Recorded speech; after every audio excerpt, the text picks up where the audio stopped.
তো আজকে সকালবেলা বেরিয়ে পড়লাম, নিয়ে পড়েছে। আর আমরা তো এখানে বালির ব্রিজ চলে এলাম, দক্ষিণেশ্বরের মাকে দেখতে দেখতে যাব। এই দেখো দেখো সোয়ানিকে আবার বালির ব্রিজের এখানে নিয়ে চলে এলাম। এরকম ড্রেস পরে তোমরা গেস করতে পারছো আমরা কোথায় যাচ্ছি? চলো ব্লগটা লাস্ট পর্যন্ত দেখলেই বুঝতে পারবে আমরা কোথায় যাচ্ছি। আর দক্ষিণেশ্বরের মায়ের কাছে এলে তো আমার মানে দেখলেই মনটা ভালো হয়ে যায়।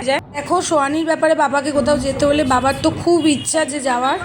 দেখো স্টুডিওতে অনেক সবাইকেই ডেকেছিল, সোয়ানিও গিয়েছিল, আর তার সঙ্গে বাচ্চা মেয়েটার সঙ্গে ছবি তুলে এখন তো তোমরা ওকে টিভিতে দেখতে পাচ্ছ সবাই।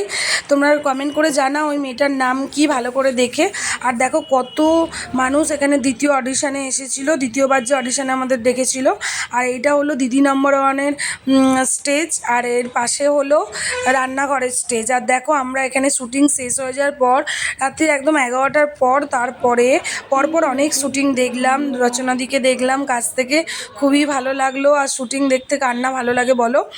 আর দেখো ভালো করে তোমাদেরকে দেখাচ্ছি কিভাবে শ্যুটিং হয়, সেটা দেখানোর কোনো পারমিশন নেই, কিন্তু তারপরে আমরা যারা গিয়েছিলাম দেখতে কিছু পিকচার ভিডিও তুলে এনেছিলাম, তোমাদেরকে শেয়ার করলাম। আর দেখো সোয়ানি রাত্রি 11:30 বেজে গেছে, প্রচুর মানে ও বিরক্ত হয়ে যাচ্ছে বাড়ি যাওয়ার জন্য, বইমেলা যাবে বলে।